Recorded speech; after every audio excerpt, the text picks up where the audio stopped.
If you think God of Stories is just a cool title Marvel gave Loki, then you're missing the biggest secret in the entire MCU Multiverse Saga. Because becoming the God of Stories isn't a promotion, it's a curse. A role that can only exist after someone suffers through an endless cycle of loss, manipulation, sacrifice, and destiny. And once you really understand Loki's journey, you start realizing something terrifying. Loki may not have become the God of Stories by choice at all. He was created for that purpose. Yeah. Today we're diving into one of the wildest MCU theories connected to Loki, Dr. Doom, and He Who Remains. And the deeper you go into this rabbit hole, the more it feels like Marvel has been secretly building toward this since Phase 1. Because think about it. In both Marvel Comics and the MCU, titles like God of Stories are never random. Every cosmic role in Marvel comes with a hidden history. And Loki's story? That thing stretches across timelines, universes, realities, and maybe even multiple loops of existence itself. But here's the twist nobody talks about. The Loki we watched become the God of Stories in the Loki finale may not have been the first version of Loki to ever sit on that throne. At first glance, the story seems simple. Loki gets arrested by the TVA, meets He Who Remains, learns time's slipping, sacrifices himself, and becomes the one holding together the multiversal tree. From our perspective, this happened once. One linear event. But on a larger cosmic scale, what if this has already happened before? And if Loki truly is the God of Stories, then was he also secretly involved in creating Dr. Doom's rise? Was He Who Remains lying when he explained the multiversal war? And what if the real timekeepers were never fake robotic statues, but actually three real beings hiding behind the curtain the entire time?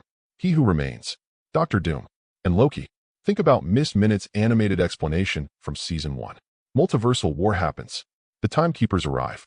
Sacred timeline gets created. But what if that story was only half true? Remember, He Who Remains literally admits that some of what he says is a lie.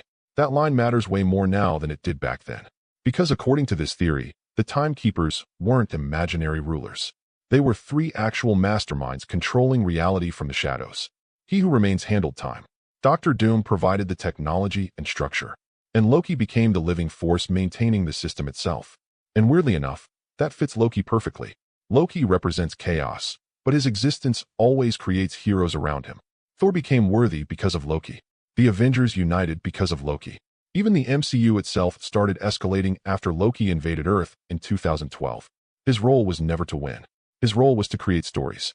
Now here's where the theory gets insane. Everything begins with Dr. Doom back in Latveria during the 1960s. Doom is with his family when suddenly reality itself begins collapsing. Multiple timelines start crashing into each other. Entire universes are fighting for supremacy. And the reason this chaos begins is because Kang variants in the 31st century are waging war across the multiverse. That war doesn't only affect the future. It affects all points in time simultaneously. Past, present, future, everything starts breaking. And this connects directly to incursions. Most people think incursions are just two Earths colliding. But it's deeper than that. Before an Earth physically appears in the sky, an incursion wall forms first. A cosmic barrier signaling that another universe has entered your reality's gravitational range. And once that happens, you only have minutes before total annihilation. Now remember what the MCU taught us about time travel? Changing the past doesn't rewrite your future. But incursions don't care about normal time logic. If an incursion starts in the future, its effects can spread backward across the timeline itself. Meaning Doom in the 1960s could already be experiencing destruction caused by Kang's future war. And according to this theory, Earth 616 wasn't just another universe.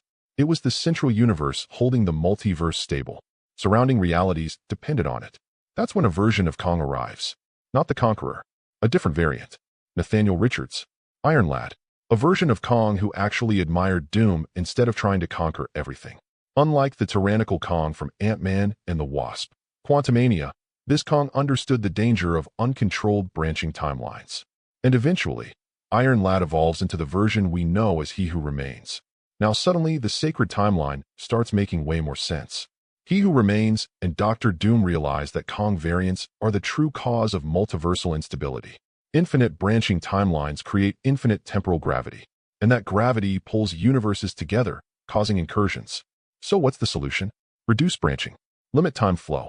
Create one controlled linear reality. The sacred timeline wasn't created to preserve freedom. It was created to reduce multiversal pressure. That's why Alioth was unleashed. Not to randomly destroy timelines, but to erase Nexus events before they could generate enough temporal mass to destabilize reality. Heroes, villains, alternate outcomes, all of them increased branching chaos. Now think about this. If the sacred timeline required maintenance, then somebody had to hold it together forever. And that's where Loki comes in. But here's the creepy part. Loki may have been manipulated into becoming the god of stories from the very beginning.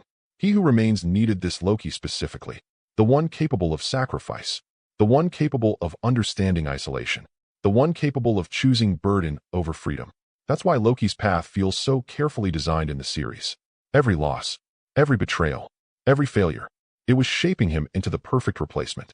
And He Who Remains talks constantly about reincarnation and cycles. He even allows Victor Timely to exist as another version of himself. So what if Doom did the same thing? What if Dr. Doom sacrificed a version of his own life to create Tony Stark's story? Sounds crazy until you realize how many MCU moments suddenly start resembling Secret Wars. Back in the Avengers, Tony tells Loki, there's no throne. There's no version of this where you come out on top. But Loki does end up on a throne above the multiverse itself. And now Robert Downey Jr. returning as Dr. Doom creates the perfect mirror image. Because in Secret Wars, Doom also rules from a throne over Battleworld. That can't be accidental. Then there's Avengers, Age of Ultron. Tony's terrifying vision of universal destruction feels incredibly similar to Dr. Doom's obsession with preventing collapse at any cost. And Doctor Strange giving Thanos the Time Stone in Avengers. Infinity War mirrors Secret Wars 2. In the comics, Strange sides with Doom because he believes Doom might actually be the only one capable of saving existence. Even Thanos' dream about creating a universe where people worship him sounds exactly like Doom's Battleworld. Marvel may have been planting these ideas for years. And if that's true, then the Infinity Saga itself may have been guided by three hidden architects. He Who Remains, Dr. Doom, and Loki, each one protecting the multiverse in different ways. The difference is that we already met Loki and He Who Remains openly. Dr. Doom has been hiding in the shadows this entire time, not waiting to arrive, but secretly influencing everything from the beginning. Like a chess player controlling both black and white pieces simultaneously while the pawns think they're fighting separate wars. That's the real MCU now. Heroes versus villains doesn't matter anymore. The real conflict is about who can preserve existence itself. Now the biggest question, how does Loki fit into Doomsday? I think there are three possibilities. Number 1, Doom kills Loki directly and absorbs the power of the multiversal tree. Number 2, Loki willingly sides with Doom the same way Strange sided with Doom in Secret Wars. But number 3 is the craziest theory of all. Remember Loki's time-slipping powers? At first, he slips uncontrollably through the TVA timeline. Later, he masters it and begins entering previous versions of himself. That means Loki's powers aren't limited anymore by the sacred timeline. So imagine this. Loki is sitting on the multiversal throne holding reality together. Dr. Doom arrives. They fight. And Loki realizes he can't defeat him. Right before dying, Loki time slips backward into one of his past selves. But instead of landing somewhere inside the TVA, he reaches the original moment where the sacred timeline was first created. The real Timekeeper's era. The point where He Who Remains, Dr. Doom, and an earlier Loki were working together. Meaning Loki's time loop was never broken. It was completed. And suddenly the entire MCU changes. Because Loki becoming the god of stories wasn't the ending of his story. It was the beginning of the cycle. And just like Sylvie killed He Who Remains and forced him out of his loop, now Dr. Doom's loop is about to end too during Secret Wars. That's why Doom's arrival won't feel like a new villain entering the MCU. It'll feel like the reveal of someone who was always there. Watching, planning, moving every piece on the board from the shadows. And honestly, if Marvel actually pulls this off, the Multiverse Saga might become way bigger than any of us expected.